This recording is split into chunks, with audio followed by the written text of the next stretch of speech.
কোহলি অবসর নিতেই তার জার্সি দখল, 18 নম্বর জার্সি পরে নেমে পড়ল বাংলার ক্রিকেটার। বিরাট কোহলির ক্রিকেট জীবনের সঙ্গে জুড়ে রয়েছে 18 নম্বর জার্সি।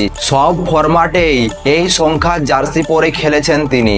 তবে টেস্ট ক্রিকেট থেকে অবসর নিতে তার জার্সি দখল হয়ে গেল। কোহলির জার্সি পরে নেমে পড়লেন একজন বাংলার ক্রিকেটার। ইংল্যান্ড বনাম ইন্ডিয়ান ম্যাচে 18 নম্বর জার্সি পরে নামতে দেখা গেছে বাংলার মুকেশ কুমারকে। তবে জার্সির পিছনে তার নাম লেখা নেই।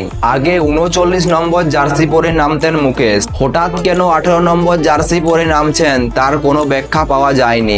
বেসরকারি প্রথম স্টেট ক্রিকেটের প্রথম দিনেই 3টি উইকেট নিয়েছে মুকেশ।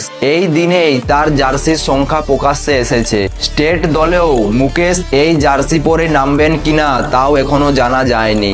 এরপরেই আপত্তি তুলেছে সমর্থকরা। তাদের দাবি, কোহলির অবসরের পরেও এখনো একটি সিরিজও খেলতে নামেনি ভারত। এর আগে কি করে মুকেশ ওই জার্সি পরে নামতে পারে? বোর্ডের কাছে দাবি তোলা হয়েছে 18 নম্বর জার্সি পাকাপাকি ভাবে তুলে রাখার জন্য। 14 বছর আগে টেস্ট জীবন শুরু করে 18 নম্বর জার্সি পরে কোহলি। টি-20 থেকে গত বছর অবসর নিলেও ভারতে এখনো কেউ ওই জার্সি পরে নামেনি। সচিন টেন্ডুলকার অবসর নেওয়ার পর তার 10 নম্বর জার্সি পাকাপাকি ভাবে তুলে রেখেছে বিসিসিআই। কিন্তু কোহলির ক্ষেত্রে এখনো ওরকম কোনো সিদ্ধান্ত নেওয়া হয়নি। সমর্থকরা দাবি করেছেন কোহলির 18 নম্বর জার্সি যাতে পাকাপাকি ভাবে তুলে রাখা হয় তার সুব্যবস্থা করুক বোর্ড। তাহলে বন্ধুরা বুঝলেন তো, মুকেশ কুমার কোহলির 18 নম্বর জার্সি পরে নেমে গিয়েছিলেন, তাতে আবার 3টি উইকেট নিয়েছেন।